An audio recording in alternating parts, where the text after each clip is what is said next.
Buenos días para todos, siendo las 10:05, vamos a comenzar nuestro taller teórico-práctico de matriz de factores de riesgo y junto con Estefanía y yo, que soy María Clara, desde Vestrata les damos la bienvenida. Vamos entonces a explicarles quién es Estefanía, por qué se encuentra aquí con nosotros, cuáles son las reglas de participación. En este momento todos ustedes tienen su micrófono silenciado, pero tienen habilitado el chat si desean hacer alguna pregunta o en algún momento que Estefanía abra espacio de preguntas, pueden solicitar el acceso al micrófono o escribir la pregunta en el chat. Y ya nosotros los autorizamos para que podamos hacer un taller un poquito más interactivo.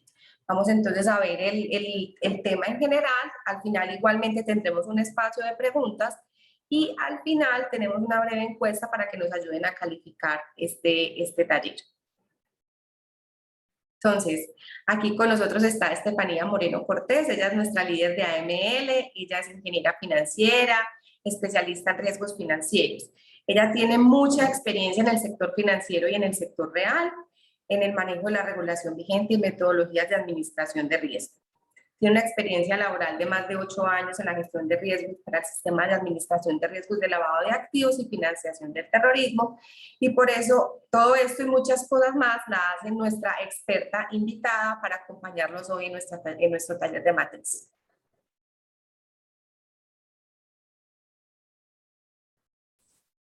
María Clara, muchas gracias. Buenos días a todas las personas que nos acompañan el día de hoy. Es un placer estar con ustedes en este espacio en donde aprenderemos de metodologías de riesgo y matriz de riesgo. De antemano, hacerles la invitación a que participen, a que hagamos este espacio muy interactivo. Es un espacio que construimos para ustedes, que sea conocimiento para ustedes, entonces, para que hagamos buen uso de él. Entonces, el objetivo del día de hoy es aprender a diligenciar una matriz de riesgo. Conoceremos cuáles son los aspectos analíticos y técnicos que debemos de tener en cuenta al momento de diligenciar una matriz de riesgo, y la idea es que desarrollemos cada una de las etapas que comprende también la norma del SACILAR. La propuesta que les traigo es desarrollar esta matriz por medio de 6 pasos, el cual pues les empezaré a explicar uno a uno. En un segundo. Lo primero que debemos de hacer a la hora de iniciar con esta matriz de riesgo es definir la metodología de riesgos que vamos a utilizar. Existen diferentes estándares, tanto nacionales o internacionales, de los cuales pues, podemos hacer uso, como está la norma australiana neozelandesa, está el COSO ORM y está la ISO 31000. Cada uno de estos estándares ofrece diferentes bondades. Para efectos del taller que desarrollaremos el día de hoy, voy a hacer uso de ciertos elementos que comprende la ISO 31000, ya que es una metodología que es aplicable a cualquier sector, es aplicable a cualquier compañía independiente de su tamaño y ofrece ciertos beneficios, y sobre todo es una metodología que es fácil de aplicar. Entonces, el día de hoy nos basaremos en la ISO 31000. Esta ISO 31000 fue dada por el Comité Técnico de ISO y tuvo una actualización el año pasado por medio de la ISO 31010. Después de definir la metodología, que para nuestro caso es la ISO 31000, el segundo paso que dice la metodología es que debemos establecer nuestro contexto, evaluar nuestro contexto y analizar. Frente a eso, pues es necesario partir el contexto dentro de 2 grandes temas. Uno es el contexto interno, en el cual lo que vamos a identificar son las vulnerabilidades que tenemos como compañía. Para identificar esas vulnerabilidades, ¿qué es necesario hacer? Analizar nuestro plan estratégico, misión, visión, valores, analizar cada uno de nuestros procesos y procedimientos, los controles, nuestro sistema de gestión de continuidad o demás elementos que tenemos al interior. No es solamente revisarlos y saber, esta es nuestra misión y visión, sino sacar aquellos elementos que van a ser relevantes para el sistema de SACILAR. Entonces, acá este análisis tiene que ser con unos lentes de términos de riesgo de lavado de activos. De igual forma, vamos a analizar el contexto externo. Dentro del contexto externo, ¿qué vamos a hacer? Vamos a analizar aquellos factores ambientales, legales, políticos, sociales, que nos puedan hacer más vulnerables frente a las otras compañías. Entonces, para que nos grabemos 2 términos bien importantes, en el contexto interno evaluamos vulnerabilidades y en el contexto externo evaluamos amenazas. Una vez hacemos la evaluación de las amenazas y las vulnerabilidades, que también aquí existen diferentes técnicas y cada una pues podrá ser adaptable a la compañía. Esto nos va a servir como insumo para hacer un listado de riesgos general, para identificar aquellas tipologías que son aplicables a nuestro negocio y por medio del cual pues se pueden traducir en un evento de riesgo, para identificar las señales de alerta y para desarrollar cada una de las etapas y elementos que comprenden los sistemas, es decir, para identificar aquellos factores de riesgo que van a ser objeto de la segmentación y posteriormente sobre los mismos desarrollar las metodologías de administración de riesgos. Una vez entendidos estos contexto interno y externo, que es importante que los documentemos y que dejemos todas esas conclusiones en términos de riesgos dentro de un documento que se pueda ser socializado con las partes interesadas, podemos dar paso a nuestro paso número 3. El paso número 3 los voy a dividir en dos grandes temas que para efectos pues, de nuestra norma son las dos primeras etapas de la metodología. En la primera tenemos todo lo que tiene que ver con la etapa de identificación, que es nuestro paso 3A, y en el paso 3B lo que tiene que ver con la etapa de medición. ¿Qué es lo que vamos a hacer en la etapa de identificación? Vamos a identificar todos esos eventos de riesgo que ya venimos analizando desde nuestro análisis de contexto interno y externo y que nos van a aplicar a cada una de las compañías. Así estemos personas en estos momentos del mismo sector, no significa que tengamos los mismos eventos de riesgo, ya que tenemos nichos de mercados o esquemas de negocio diferentes y eso también se debe reflejar dentro de nuestras metodologías. Para la etapa de identificación nos tenemos que hacer las siguientes preguntas. ¿Qué me puede suceder a mí? Y esto se traduce en los eventos de riesgo y en las formas que se puede presentar. El evento de riesgo como tal, recordemos que es la posibilidad que me suceda a mí algo que me afecte el cumplimiento de los objetivos. Entonces yo tengo que identificar todas esas razones, situaciones que me pueden llevar a mí a ese incumplimiento. La segunda pregunta que yo me debo de hacer es, ¿cómo me puede suceder a mí esto? Frente a este cómo, está muy traducido en las causas. Las causas como aquellos motivos o razones por las cuales se puede originar el riesgo. Entonces, siempre tenemos que pensar en las causas. Como tal, un evento de riesgo no es una causa. Un evento de riesgo no es un control. Un evento de riesgo no es la tipología per se. Recordemos que el evento de riesgo es la posibilidad que a mí me suceda algo. Entonces, en esta segunda pregunta vamos a hacernos y a cuestionarnos cuáles son esas causas que pueden llevar a que suceda ese evento de riesgo. En la tercera pregunta es, ¿quién me puede originar el riesgo? Y acá va atado a los factores de riesgo. Entonces, ¿quién me puede originar el riesgo? Son mis contrapartes, son los productos que ofrezco, son las jurisdicciones en donde están mis oficinas o son las jurisdicciones de mi cliente. Entonces, yo voy a hacerme esas preguntas en términos de mis factores de riesgo para saber, pues, frente a cada uno de los que se está originando. Es necesario que dentro de la metodología de riesgo identifiquemos riesgos por todos los factores de riesgo. No podemos identificar solamente riesgos de contrapartes, ya que recordemos que existen los otros y si sobre los otros no tenemos riesgos, pues ese análisis deberá quedar sustentado desde ese primer paso que era la evaluación de contexto interno y externo.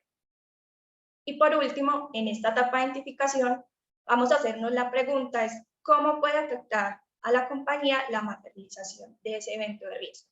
Cuando hablamos de materialización, estamos hablando también de consecuencias y de lo que comúnmente conocemos en la norma como impactos.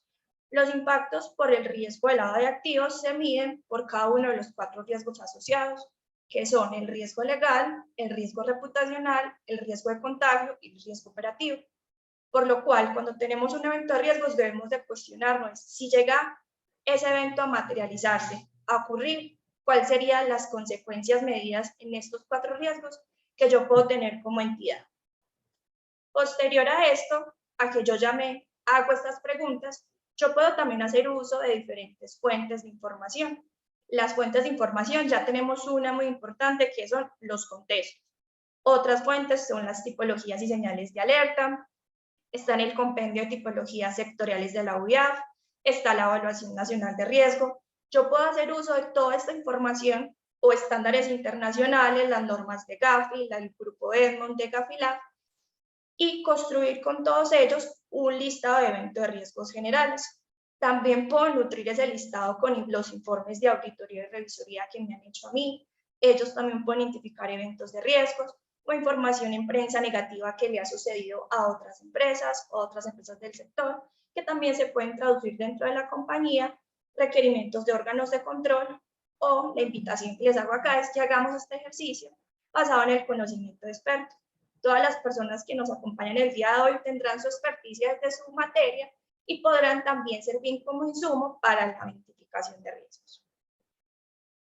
La identificación de riesgos es necesario que la unamos con la segmentación. No son dos elementos que están separados, son dos elementos que están unidos.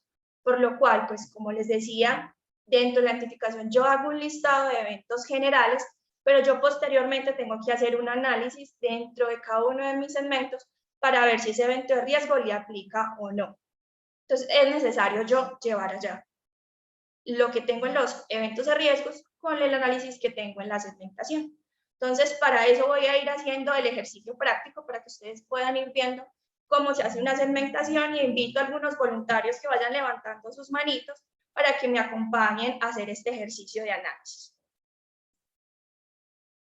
Entonces, vamos a hacer el supuesto que esto es una compañía de la cual le aplicamos la segmentación. Esta segmentación cumple con todos los criterios estadísticos.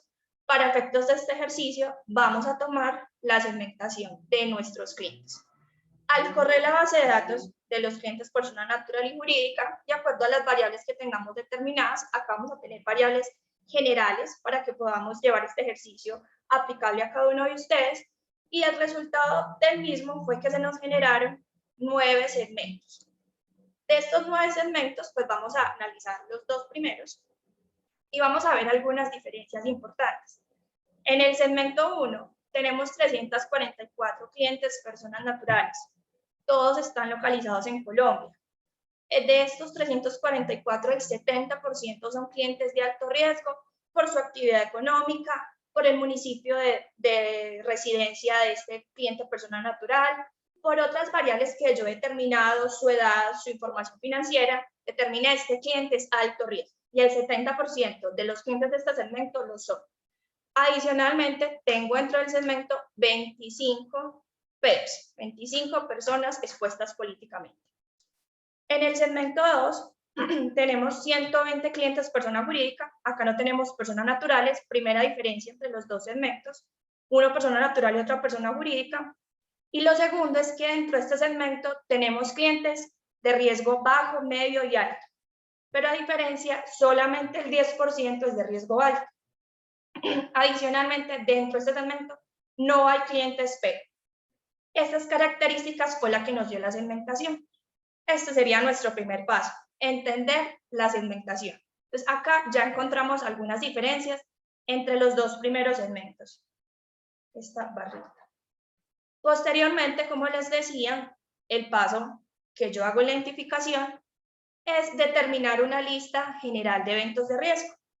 Con el análisis de las diferentes fuentes que les mencioné, hicimos este listado de eventos de riesgo. 32. ¿Cuál es el paso que sigue? Identificar de esos 32 cuáles eventos de riesgo le aplican a cada uno de los 9 segmentos. Entonces recordemos que estamos analizando el segmento 1 y 2, y para hacer el ejercicio sobre los 32 nos tomaríamos bastante tiempo. Vamos a hacerlo sobre estos 4. Entonces pensemos, vamos a grabarnos los 4 eventos de riesgo. En el primero, el evento de riesgo es tener relación legal o contractual o hacer operaciones con clientes que hayan ingresado a listas restrictivas. El segundo es tener relación legal o contractual o hacer operaciones con personas a las cuales se le ha emitido información negativa de uso público. El riesgo número 7 es tener relación o hacer operaciones con contrapartes personas jurídicas que no entreguen la información de sus beneficiarios finales o establezcan estructuras de velo societario que impidan finalmente conocer a sus beneficiarios finales y pues saber facilitar la participación de personas cuyo propósito es ocultar el origen ilícito de sus riquezas. Entonces, el tercero va atado al tema de beneficiario final. Y finalmente, el cuarto evento de riesgo es tener relaciones o hacer operaciones con contrapartes cuyos atributos generan una mayor exposición al riesgo, tales como por su actividad económica, la condición de ser PEP, la jurisdicción en la que operan. Entonces, en el último tenemos clientes de alto riesgo, como lo es el caso de PEP. Entonces, teniendo estos 4 eventos de riesgo, ahora hay que analizarlos. ¿Hay alguna persona que quiera hacer conmigo y verificar estos 4 eventos de riesgo, cuáles les aplican al segmento número 1? María me va diciendo si tenemos voluntarios. Estos son los ejercicios que diariamente nos enfrentamos cuando hacemos la matriz. Y digamos que este es un espacio en el que ustedes pueden aprovechar para hacer las preguntas que tienen. María me cuenta si tenemos algo. Por ahora no se ha animado ninguno. Listo. Vamos a hacerlo esto y ustedes van entrando en la dinámica del análisis y vamos pues haciendo cada uno de los ejercicios. Entonces, volviendo a los 4 eventos de riesgo, si los aplicamos el primer evento de riesgo de listas, yo puedo tener dentro de listas restrictivas tanto personas naturales o personas jurídicas. Por ende, es un evento de riesgo que me aplica en los 2 segmentos. Entonces, este evento de riesgo no puede decir, no, Estefanía, aplican los 9, Es un evento de riesgo general. Aplica, yo puedo tener clientes persona natural, personas jurídicas, beneficiarios finales, etc. El segundo riesgo es de tener relación con personas que tengan información negativa. También es un riesgo general. Entonces, este evento de riesgo también aplica a los 2. Por su lado, el tercero era tener relación con personas jurídicas y el conocimiento de los beneficiarios finales. Como lo dice muy bien, va atado al conocimiento de las personas jurídicas. Por ende, este evento de riesgo, en este segmento en donde tenemos solamente persona natural, no aplica este evento de riesgo. Aplicarán aquellos en donde tengamos personas jurídicas, como es el segmento número 2. Es primera diferencia, es el mismo evento de riesgo, pero no aplicó en los 2 segmentos. Y por último, tenemos el evento de los clientes de alto riesgo, ya sea por actividad económica o ya sea por la condición de ser P.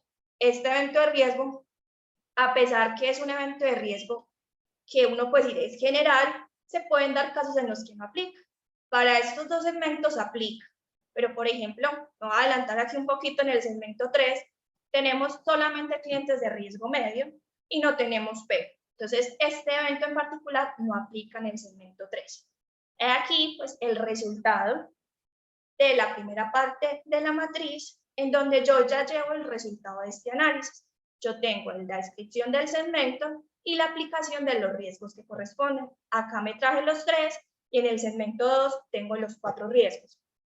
Este ejercicio solamente lo realicé con 4, disculpen, con 4 riesgos, pero es necesario hacerlo con los 32, con los 9 segmentos y con todas las segmentaciones de los factores de riesgo. Es necesario replicar el mismo análisis y ver si ese evento de riesgo tiene aplicación o no. Y como les decía, pues el otro tema que hay es las causas. Para eso lo que yo voy a hacer es un listado general de causas.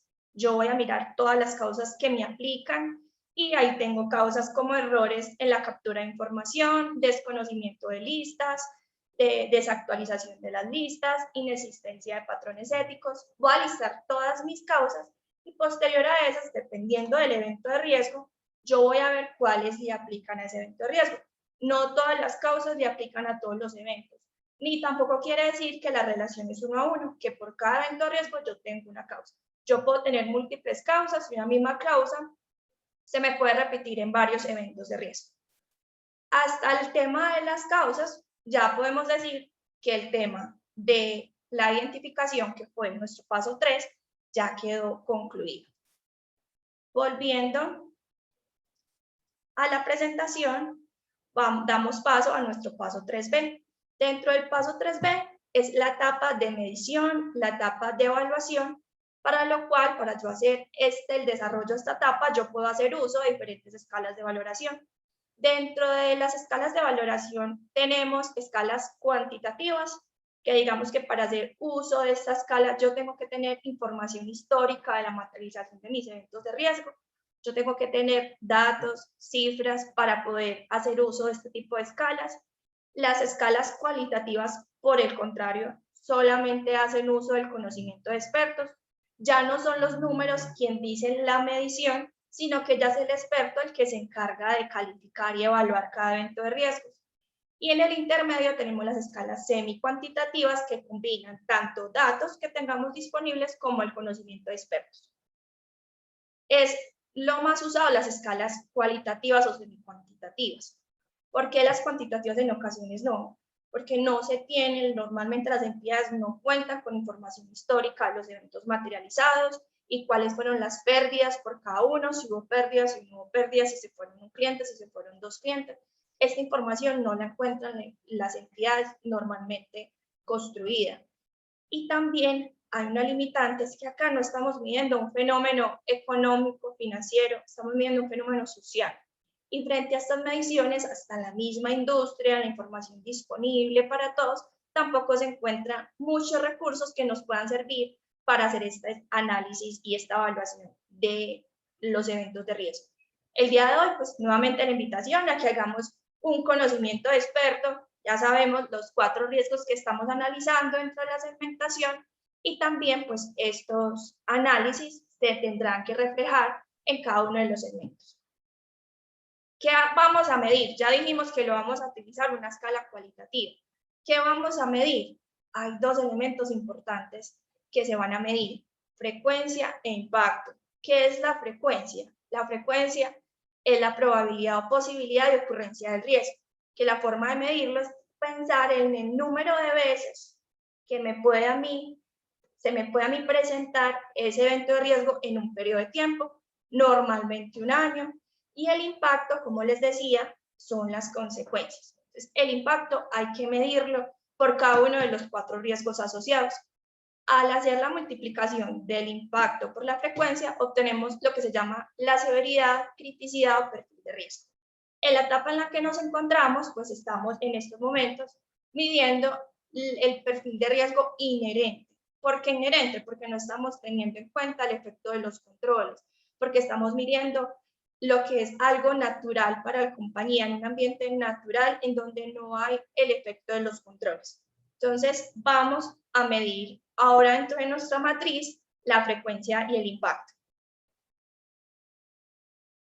Para medirlo, finalmente yo lo primero que tengo que hacer es establecer las escalas por las cuales yo lo voy a medir. Entonces, como les decía, en el caso de los impactos, tiene que ser por cada uno de los 4 riesgos asociados. Aquí hay un ejemplo de una escala de 3 niveles, por la cual pues vamos a medir el día de hoy. Esas escalas pueden también ser de 4 niveles, 5 niveles. ¿Qué es lo importante al definir una escala? Que sea una escala que esté ajustada a la medida de la compañía, que sea una escala cuyos valores sean razonables para la compañía. Y aquí es importante pues pensar muy en los procesos y en las capacidades que tiene cada uno de ellos. Entonces yo determino mi escala, no es tampoco recomendable escala de muchos niveles, yo pensaría que hasta 5 es un valor recomendable y definir para cada uno de ellos los parámetros. A su vez, como les dije, pues yo tengo que llevar a la medición de mi impacto por medio de los 4 riesgos asociados. Entonces, lo que yo voy a hacer al final es una suma ponderada por cada uno de los riesgos asociados. Yo puedo hacer una suma aritmética dándole a cada uno el mismo peso, pero también, pues dentro de esos análisis, las compañías pueden determinar qué sería más crítico para ellos en frente a los 4 riesgos asociados. Si una multa medida en términos de riesgo legal o si un tema reputacional. Para esto, pues es importante llevar esto a la medición y esto se hace pues por medio de unos valores ponderados. Para determinar estas escalas, para determinar estos pesos, lo que sí se puede hacer es, por medio de los expertos, una metodología de Delphi, un cuestionario en donde todos en conjunto se hacen las preguntas necesarias y determinamos estos pesos. Aquí hay un ejemplo en donde al riesgo legal, por ser este riesgo, donde yo puedo tener sanciones, amonestaciones, órdenes administrativas y demás, es un riesgo que normalmente se le da más peso y que el día de hoy tiene más peso. ¿Cómo se hace finalmente la medición? Yo analizo el evento de riesgo dentro de ese segmento y miro pues, cuál sería la consecuencia. Yo tengo el evento X, mi consecuencia puede ser un requerimiento por parte de un organismo. Entonces, este número, el valor cualitativo, es lo que yo me voy a llevar para mi matriz. Finalmente, para obtener el impacto total, como les decía, es una suma ponderada. También se debe determinar la escala, esto es una escala también de 3 niveles, y yo con esto ya sé cuál sería mi impacto total por mis 4 riesgos asociados. De la misma manera, teniendo las mismas premisas de ajustar a mi entidad, se determina la escala de la frecuencia para poder hacer la multiplicación de frecuencia por impacto total y se debe determinar también la escala de severidad. Finalmente, ¿qué me va a permitir esto? Identificar aquellos eventos de riesgo cuyas mediciones estén catalogadas de acuerdo a mi apetito de riesgo en moderado o extremo, pues esos van a ser los riesgos en los cuales yo me voy a concentrar en primera medida. Estableciendo estas escalas, pues yo ya puedo hacer el ejercicio de medición. María, me dices hasta ahora si hay alguna pregunta o algún voluntario que quiera hacer aquí el análisis de la etapa de medición dentro de esta matriz. Estefano, todavía no tenemos ninguna pregunta. Anímense, la idea es que esto sea un taller muy interactivo, que ustedes puedan participar, aprovechen los conocimientos de Estefanía para que les dé tips para cada una de sus empresas. Así es, estos son los ejercicios que nos encontramos dentro de áreas de cumplimiento y como les decía, es un espacio para ustedes, son las preguntas que normalmente nos hacemos y digamos que aquí estamos con toda la disposición para ayudarlos dentro de este ejercicio que tiene gran importancia, no solamente para darle un cumplimiento normativo, sino que este ejercicio nos va a permitir finalmente tener el tan llamado enfoque de riesgos. ¿Por qué? Vamos a llegar a los segmentos de mayor riesgo, vamos a identificar cuál es nuestro factor de mayor riesgo, por lo cual es tan importante realizar un ejercicio tan minucioso y detallado de esta matriz de riesgo, y no es solamente ajustar unos números ya. Entonces, hagamos el ejercicio. Para eso, como les decía, pues se utilizarán unas escalas. Aquí ya hay unas mediciones propuestas en las cuales se analizó, pero en primera medida, pues, digamos, Estefanía, yo vi que el mismo riesgo en 2 segmentos, porque dije que era un evento general. Pero aquí es donde empieza también a tener esa importancia la segmentación, que no se nos va a desprender en ningún momento, en la que yo voy a pensar, el impacto de que sea una persona natural o jurídica en mi empresa puede ser el mismo, sí o no. Para efectos de este ejercicio, y de acuerdo a las características que tienen estas personas naturales o jurídicas, tienen el mismo impacto. Si vemos acá, el impacto del riesgo 1 son los mismos valores y el impacto del riesgo 1 tiene los mismos valores. ¿Qué va a cambiar? En este caso, la frecuencia. ¿Por qué? Recordemos que la frecuencia es el número de veces que a mí me puede pasar el evento de riesgo en un periodo de tiempo. En un segmento tengo 344 personas naturales y en el otro tengo 120. Tengo menos personas naturales, tienen eventos de riesgo, tienen riesgos como clientes menores, por los cuales yo también puedo decir, no, es que en estos momentos me está representando mayor riesgo en este riesgo en particular que estoy analizando, el segmento 1 que el segmento 2. Entonces, en el segmento 1, bajo el ambiente inherente, va a obtener este evento de riesgo, que es el mismo, pero va a tener una frecuencia superior. De igual forma, hola, María. Tenemos una pregunta de Yurani. Dice, si la matriz de mi empresa no tiene relacionados los segmentos, entonces no estaría bien enfocada al riesgo. Listo, muy buena pregunta. La matriz de riesgo debe estar atada con la segmentación. Como les decía, parte de lo que nos habla la norma de Sagrilaf es tener una administración basada en un enfoque de riesgos. Y si nosotros tenemos todos nuestros factores de una forma igual, y eso nos está reflejando en la matriz, pues no estamos aplicando solamente un enfoque en riesgo. ¿Cuándo tenemos un enfoque basado en riesgos? Finalmente, me voy a adelantar aquí un poco. Yo voy a decir que este segmento 1 tiene un nivel de riesgo moderado, pero suponiendo el caso de aplicarle los 32 controles, este nivel de riesgo es extremo y el del segmento 2 es moderado, es decir, el de arriba es superior, quiere decir que los de segmento no le puedo dar el mismo tratamiento a los clientes que hay en ese segmento, el mismo tratamiento que a los del segmento 2. ¿Qué debo de hacer? Pues darle un mayor cuidado y eso se debe reflejar en unos controles más específicos, en unos controles más estrictos, en que si yo corro un monitoreo trimestral, estos no pueden ser trimestrales, sobre estos voy a hacer un monitoreo mensual. Pero si yo no tengo la segmentación, yo no estoy pudiendo hacer ese enfoque basado en riesgo. Yo como voy a decir que al segmento 3 sí le aplico el monitoreo mensual y al segmento 5 se lo aplico anual. Eso me lo va a decir es a mí la metodología de administración de riesgo. Me va también a mí dar elementos cuando me pongo una excepción frente a a la gestión de una operación inusual, frente a la entrega de una información, el saber que él pertenece a un segmento de mayor riesgo o no. Entonces, eso me va a permitir a mí tomar decisiones informadas, que parte de la metodología de riesgo. Tomar decisiones informadas, porque uno muchas veces, como oficial de cumplimiento, le hacen una serie de preguntas y uno se va a lo que dice la norma, y la norma dice sí, pídalo, pero sabemos que hay matices dentro de esas solicitudes de información, y esta es una forma de obtener decisiones basadas en hechos, en saber que aquí yo tengo ya mi identificación plena de riesgos, yo sé en dónde tengo que tener un mayor cuidado y en dónde puedo, digamos, tener un control más largo.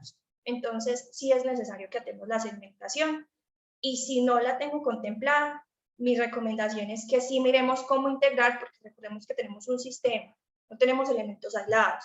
Y para que tener un sistema, y para no decir tengo un sistema, es porque existe una integración holística de todo lo que comprende la norma, etapas, elementos, instrumentos, responsabilidades, y una forma de reflejar esto es dentro de la matriz. De ahí la importancia de que la matriz sea un instrumento evolutivo, una herramienta evolutiva, no es algo que yo hago cada 3 años, lo hice cuando implementé y lo dejo quieto hasta que vuelvan y me preguntan, no.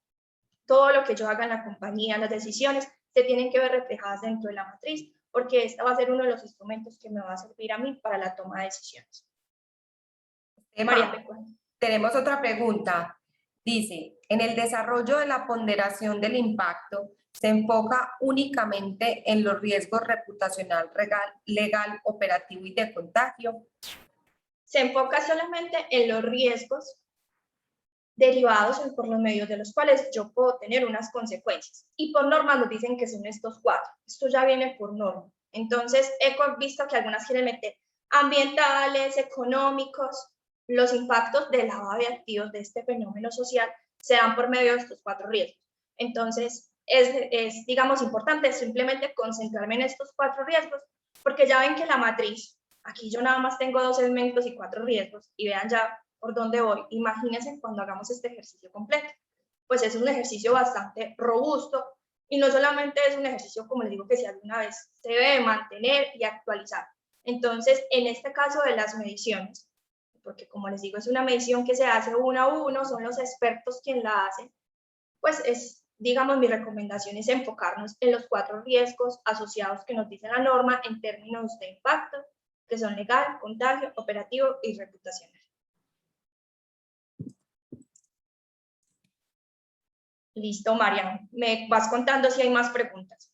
Entonces, para terminar esta etapa de medición, como les decía, medimos, buscamos en la escala, nos traemos este número, pues también, pues aquí les mostré el ejercicio con la frecuencia, cómo nos cambia dentro de 2 segmentos, pero también, por ejemplo, el de los atributos de mayor riesgo.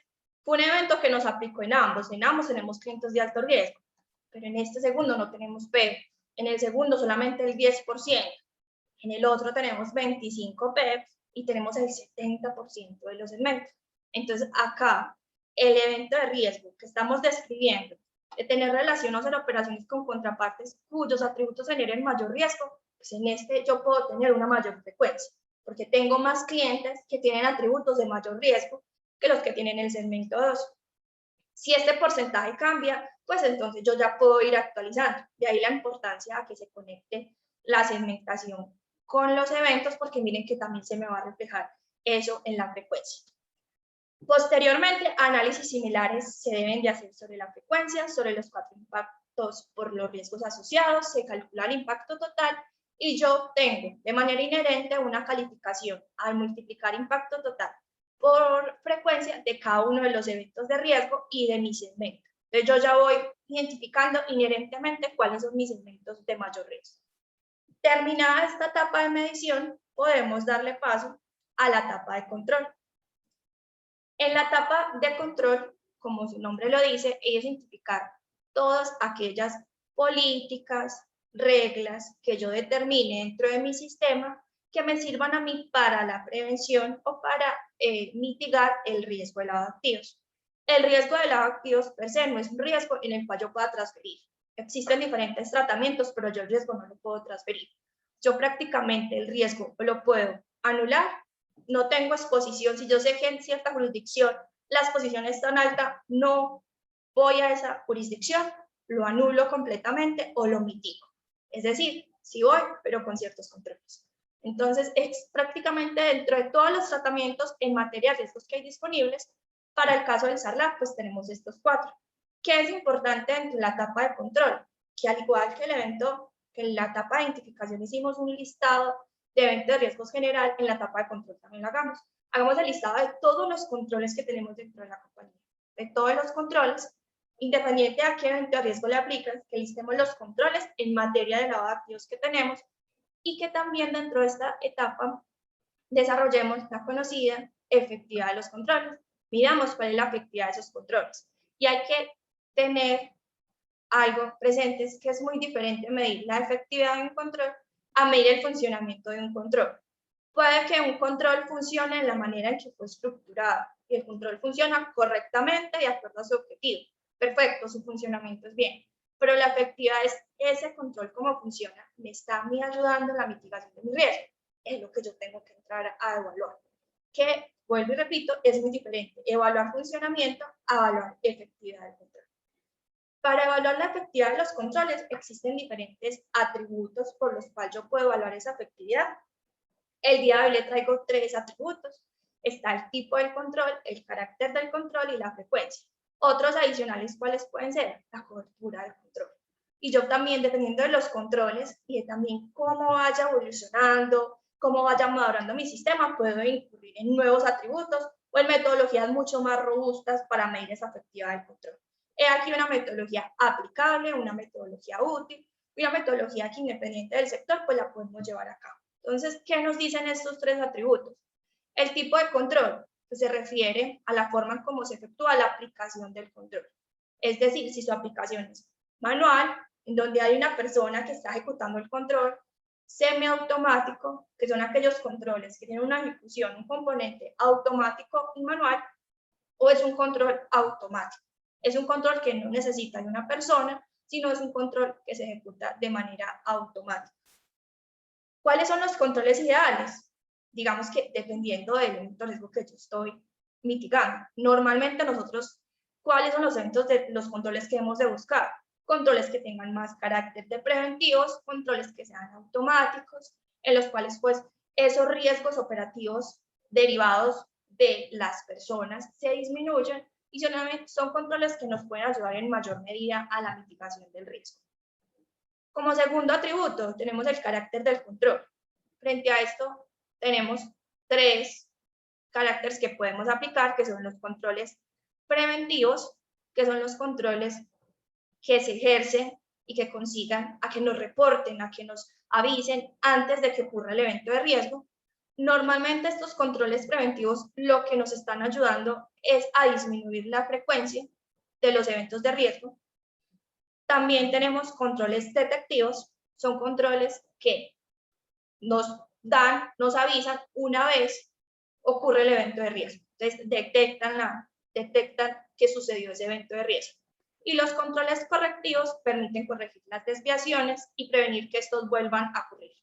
Un ejemplo de control correctivo, porque digamos que ese es el punto en que muchos dicen, no, en SARLAF no hay correctivos, no, estos controles no hay, son los ROS. Los ROS son controles correctivos que nos permiten, en los cuales pues, detectamos una situación, o sea, ya sucedió, pero también nos permite corregir algunas desviaciones y también pues devolvernos, no es que este ROS también se nos dio porque no teníamos este control, o esto también nos hizo a que montemos este monitoreo de nuestras contrapartes. Entonces, los ROS es un control correctivo.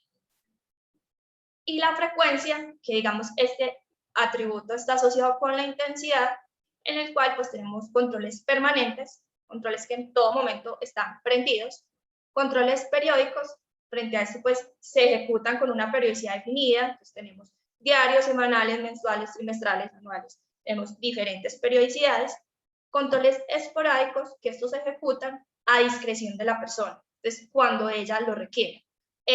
Tengo una duda frente a algo, voy a hacer este monitoreo, pero no es un monitoreo que yo haga específico. Entonces, es un control esporádico, no tiene una periodicidad definida. Entonces, llevemos nuevamente esto a nuestra matriz de riesgo. Aquí, pues, si alguien quiere, sería bueno si hay 3, 4 voluntarios, anímense, para que entre todos califiquemos los controles. Entonces, como les decía, pues lo primero es hacer un listado de controles. He aquí unos ejemplos de controles. Tenemos los formularios de conocimiento, la solicitud de los soportes de orígenes de fondos, la actualización de información, las consultas individuales. Y como les decía, pues es necesario, aparte de listarlos, medir la efectividad de los controles. Entonces, vamos a medir estos controles. Para medir los controles, pues digamos, se evalúan bajo los 3 atributos. Entonces, vamos a evaluar si el control del formulario de conocimiento, que este es un control que nos va. Dentro del formulario viene la información de identificación y nombre de las contrapartes. Entonces, esto nos va a permitir, si tenemos una buena captura de la información, vamos a poder identificar o vamos a poder mitigar el evento de riesgo. Si tenemos una buena captura y sabemos desde la entrada que él tiene una actividad económica de alto riesgo, nos va a pegar también al evento de riesgo de actividades económicas. O si también identificamos de la entrada que él es un PER y ya tenemos esa pregunta para saber si él es un PER, ya de entrada también este formulario nos va a servir como un control. Aquí hay unos controles del formulario, del conocimiento individual del prospecto para hacer la revisión en listas, la generación de operaciones inusuales, la identificación de clientes considerados como PER. Sobre cada uno yo tengo que medir los 3 atributos o los atributos que yo definí dentro de mi etapa de control y yo voy a decir, bueno, mi formulario es una cosa, el formulario lo puede diligenciar el comercial con el cliente, yo es un formulario, yo tengo mi proceso de vinculación digital, yo se lo envío al cliente, es un formulario ya en donde hay pues una validación automática, en donde los campos ya tienen unos límites y unas reglas establecidas para que ahí, si es un campo numérico, no se diligencie letras. Entonces, dependiendo del tipo de formularios que yo también establezca, yo puedo decir si este formulario tiene un carácter semiautomático o es netamente manual. El formulario per se, que si yo estoy conociendo a esa contraparte, es un control preventivo. Pues, y yo diariamente pues no estoy actualizando la información de mis clientes, entonces si es un formulario de vinculación, una actualización, y yo mi proceso lo tengo que es cada año o ahora cada 2 años, pues yo ya puedo definir que es un control o esporádico o periódico. De igual manera, pues yo hago la misma evaluación sobre cada uno de ellos. Entonces, el ejemplo, la generación de operaciones inusuales. Yo tengo reglas y tengo un monitoreo, tengo un sistema en el que yo parametricé mi regla y él ya tiene la información desde mi sistema core de todas las transacciones y la información del cliente. Entonces, él trimestralmente, automáticamente, el primer día después de pasar el trimestre me genera las operaciones inusuales. De esa manera es un control automático. Si yo hago esa misma regla en un archivo en Excel y yo parametrizo el archivo en Excel, pues será un control manual. Los controles de generación de operaciones inusuales son controles detectivos. Ya la operación ya la realizó la contraparte con nosotros. Entonces yo lo que estoy haciendo es en el trimestre posterior detectar la operación que ya se realizó. Entonces este es detectivo. Y finalmente, ¿cuál es su periodicidad? Pues aquí será un control periódico porque yo lo tengo trimestral. No es ¿cuándo sería un control en línea? O sea, automático, en línea. Cuando ingresa la operación, yo tengo la regla y el sistema la bloquea hasta que yo la analice. Es un control automático. Estefanía, estos buenos, estos malos, son controles y cada una de las compañías tenemos controles diferentes y por eso cada una debemos de evaluarlas y ver pues, la idoneidad de esos controles. Porque también a la hora de tenerlos, nosotros siempre también debemos de revisar la relación costo-beneficio. El beneficio lo estamos obteniendo por medio de la efectividad, pero también debemos de revisar la relación de costo para nuestras compañías, que es lo importante, que no existan eventos de riesgos que no tengan controles. Como les digo, nosotros no podemos simplemente asumir un evento de riesgo de lavado de activos. Nosotros debemos de establecer controles para ellos. Entonces, ¿qué es lo importante? Establecer controles y ser conscientes dentro de esta etapa de efectividad de medirlos adecuadamente. Entonces, una vez se miden los atributos, pues digamos que todo esto también se pondera dentro de una escala. Aquí un ejemplo de una escala en la que, de acuerdo a los atributos, también se les puede asignar un peso. Para llegar a estos pesos también se puede hacer por medio de del método de expertos, en donde yo hago las preguntas, tabulo mis preguntas y determino para mis expertos pues, cuál atributo es un atributo más efectivo a la hora de mitigar el riesgo. Entonces, yo evalúo Frente a cada uno de estos ya evalué mi efectividad, yo ya tengo mi escala y también digo, bueno, cuando para mí es un control más efectivo y cuando no. Entonces, para eso yo debo de llevarlo a una escala de efectividad. Finalmente, ¿qué me va a decir esta escala? Cuando mi grupo de controles, porque también aquí la relación no es 1 a 1, un mismo evento de riesgo puede tener varios controles, le pueden aplicar varios controles. Entonces, cuando la efectividad de ese grupo de controles que le aplican al evento de riesgo da una calificación superior al 70%, quiere decir que el riesgo inherente que yo obtuve puede disminuir en 2 niveles. La efectividad es alta. Si por el contrario la efectividad es media, significa que el valor de la efectividad del conjunto de controles está entre el 50 y el 69%, me disminuye mi riesgo inherente en una escala. Y cuando es bajo, no me disminuye mi riesgo inherente. Tengo controles, pero los controles no son suficientemente efectivos a la hora de disminuir mi riesgo inherente. Posterior a esto, pues esto también se ve reflejado en la matriz. Entonces, para lo cual pues yo voy nuevamente, hago el ejercicio por cada uno de mis eventos de riesgo, de cuáles son los controles que aplican. Aquí listé algunos, pero son muchos más los que le pueden aplicar. Y mido el promedio de la efectividad. Para este ejercicio, pues el promedio de la efectividad de estos controles fue el 62%, por lo cual pues es una efectividad media. Y se disminuye en una escala. Entonces recordemos que para este riesgo le habíamos dado la escala máxima y en este caso pues al disminuir la frecuencia nos bajó en un nivel, nos bajó en 3. Entonces acá yo ya concatené la efectividad de mis controles con la etapa de medición que había hecho previamente y ya con esto pues yo ya puedo determinar cómo me quedan cada uno de mis eventos de riesgo. Yo tenía el primer evento de riesgo que fue moderado, después de aplicar los controles, pues me queda dentro de moderado, pero el valor numérico es inferior. Me queda dentro del mismo nivel, pero está dentro del límite inferior. El otro riesgo que estaba moderado ya me disminuye abajo y sucesivamente para cada uno de ellos. Finalmente, después de aplicar el ejercicio con todos los segmentos, con todos los eventos, con todos los controles, yo ya puedo decir de manera residual, o sea, ya puedo terminar mi matriz de riesgos y hacerme las preguntas, bueno, ¿cuáles son mis segmentos de mayor riesgo? Y esto también cómo se traduce pues en otros planes de acción, en otros tratamientos adicionales que se pueden llevar. Entonces, como les digo, pues ya están las calificaciones por cada una y es importante que esto también pues se vea reflejado dentro de nuestro mapa de calor con la ubicación de todos los eventos de riesgo. Como les decía, yo puedo tener inicialmente un evento de riesgo acá, sigue en moderado, pero ya bajo a este límite inferior. Entonces no es lo mismo tener un evento que ya está cercano a convertirse en alto, que ejemplo, tengo nuevos clientes dentro del segmento, ya me pasa alto, a un evento de riesgo que esté dentro de este segmento. Sigue dentro del mismo nivel, pero gráficamente yo puedo determinar que su exposición sí es inferior. Hasta acá, pues digamos que culmina de alguna forma la matriz de riesgo y se puede dar paso a las últimas 2 etapas, que son la etapa de monitoreo y revisión, comunicación y consulta, en la cual, como les decía, está también toda esa parte de volver esa matriz dinámica, de volver esa matriz en la cual nosotros continuamente la estamos monitoreando, revisando si hay nuevos eventos de riesgo, revisando si los controles efectivamente tienen un buen control, tienen una buena mitigación sobre los eventos de riesgo, revisando también cuando yo incursiono en un nuevo negocio, en un nuevo mercado, en un nuevo canal. Eso también se debe traducir en eventos de riesgo, si no los que yo tengo no son suficientes para cubrir la apertura de nuestros nuevos canales, y esto también se ve reflejado dentro de la matriz.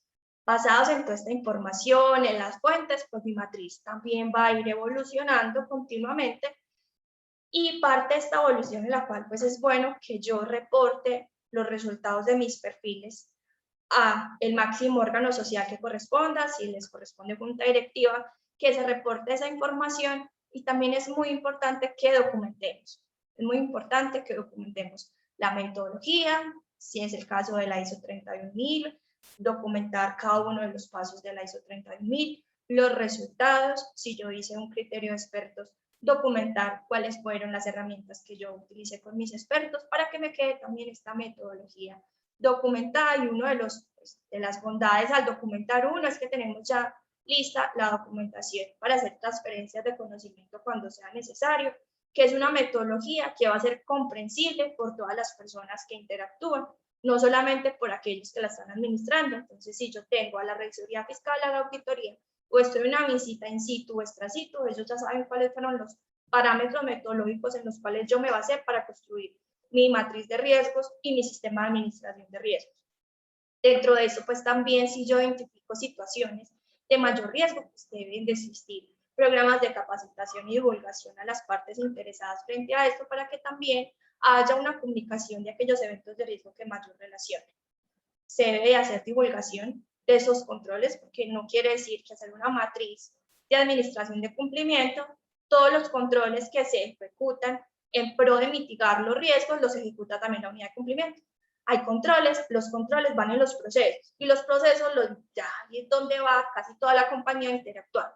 Entonces, por lo cual yo debo de comunicarles a ellos que hacen parte de esta metodología, que ellos desarrollan cierto tipo de controles para que ellos a su discreción no digan, ah, no, yo ya no lo quiero hacer trimestral, lo voy a empezar a hacer semestral, porque todos estos cambios adicionales pueden tener una repercusión en la matriz de riesgo. Entonces, ahí la importancia de crear conciencia en las personas que ejecutan el control para que ellos sean responsables del mismo y saber que cualquier cambio que ellos hagan en su funcionamiento puede tener repercusiones en su matriz, aparte de las repercusiones pues en su trabajo.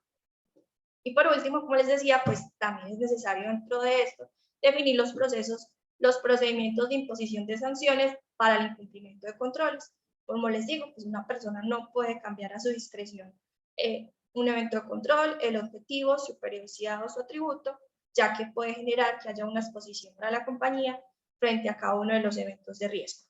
Digamos que con esta última damos por terminada la matriz de riesgo. Y acá ya, como les decía, este va a ser su instrumento en su día a día para la toma de decisiones, para informar a sus partes interesadas y para tener un control de enfoque basado en riesgos frente a cada uno de sus sistemas. Si tienen alguna pregunta, algún comentario, bienvenido a este espacio que nos queda para darle solución.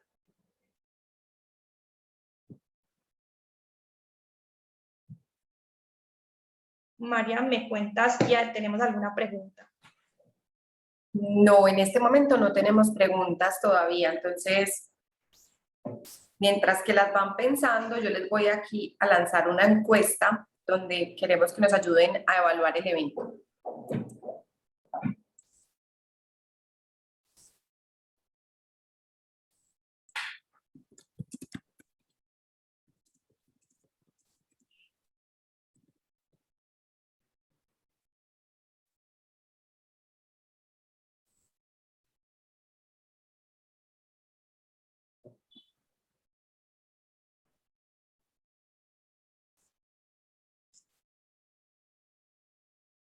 Si alguno quiere hacer un comentario al final, abrir el micrófono, hacerle alguna pregunta directamente a nuestra experta, este sería como el momento más apropiado.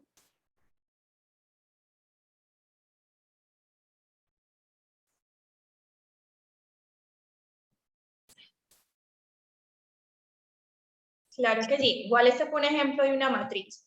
Y a nivel de estructura, aquí sí hay una buena acercamiento a todos los campos que debería tener la matriz, pero ustedes también la pueden adaptar a su compañía, volverla de una forma más automática, conversar con otro tipo de aplicativos, que es lo importante, resolver esas preguntas que yo le hacía al final y que esta matriz sirva como instrumento en la gestión. Estefa, por aquí te dejaron un comentario, muy buena la charla, muy capacitada y muchos saludos de Esteban Rosero. Ay, muchas gracias. Espero haya sido de mucha utilidad para ti, Esteban, y para todas las personas que nos acompañaron. Cualquier duda adicional en esta data, aquí estamos siempre atentos a ayudarles. Y también hemos tenido varias preguntas. Aquí tenemos una, dice, pero antes de responder esta, nos han preguntado si es posible obtener un borrador del Excel y de la presentación para compartirles. Sí, María, claro que sí, yo lo puedo ajustar y dártelo para que se lo compartamos a todos los participantes. Listo. Aquí dice, mi compañía tiene 12 clientes, ¿debo contratar un ejercicio estadístico y complejo para segmentar? Pues digamos que como, no sé si ya vieron el tema de segmentación, pero que es importante en la segmentación también, si yo tengo solamente 12 clientes, pues hacer un ejercicio tan robusto de segmentación sobre 12, que posiblemente no me queden más de 3 segmentos, posiblemente no sea lo más práctico, pues son muy poquitos elementos a segmentar.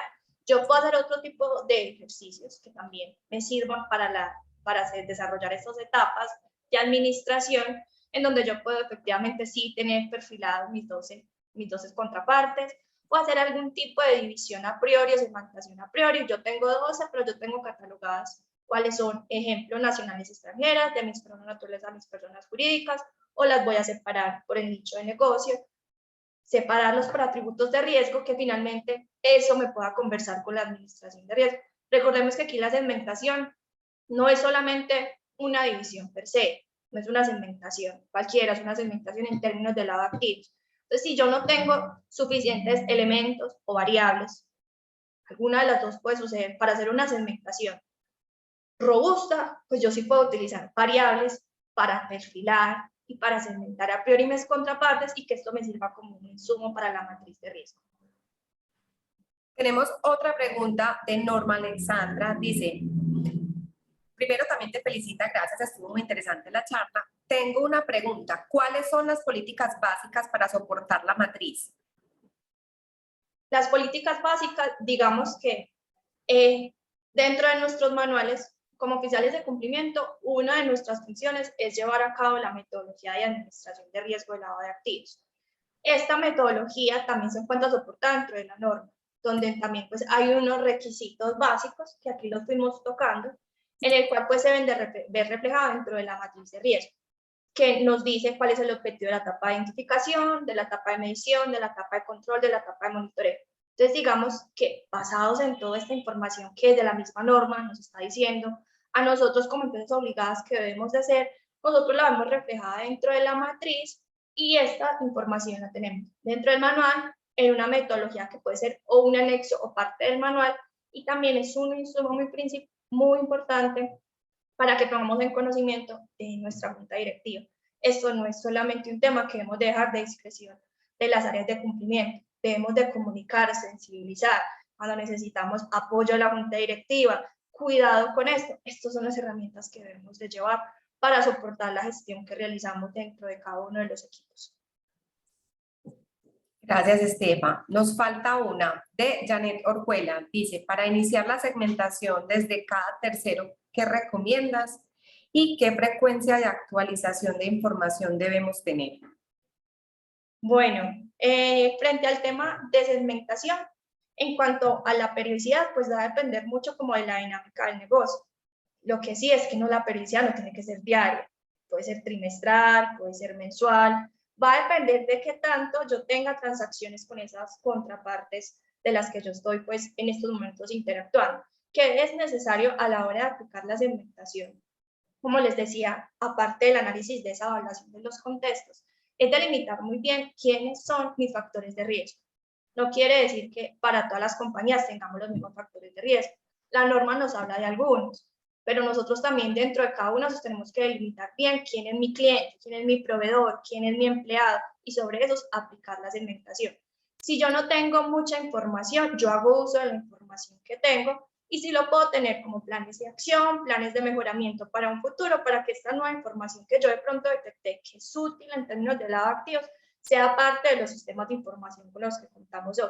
Pero si no, pues yo hago uso de la información que tengo en materia de riesgo de lavado de activos, igual cuando se está haciendo el proceso de segmentación, se pasa por unas etapas en donde yo voy a mirar cuál es el poblamiento de la base de datos, cuál es, digamos, la calidad de esa base de datos, y se van a tomar ciertas decisiones también técnicas en materia de estadística de qué yo puedo hacer con bases de datos que se encuentran o muy desactualizadas o incompletas o la información es inconsistente. Hay técnicas que también pueden hacer uso de las entidades frente a eso, pero las cuales pues las metodologías de segmentación también nos van llevando paso a paso en lo que debemos de hacer.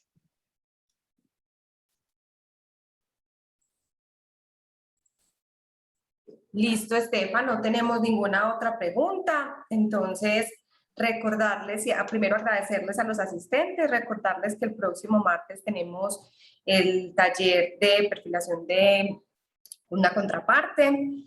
También a las 10 de la mañana, los que no se inscribieron y desean inscribirse nos pueden contactar al correo de juliana.estrada@strata.com.co y cualquier otra pregunta o inquietud, pues las estaremos también analizando a través de nuestros canales. Claro que sí, muchas gracias a todos. Feliz tarde y nuevamente espero que este espacio haya sido muy productivo para cada uno. Que estén muy bien. Hasta luego, gracias.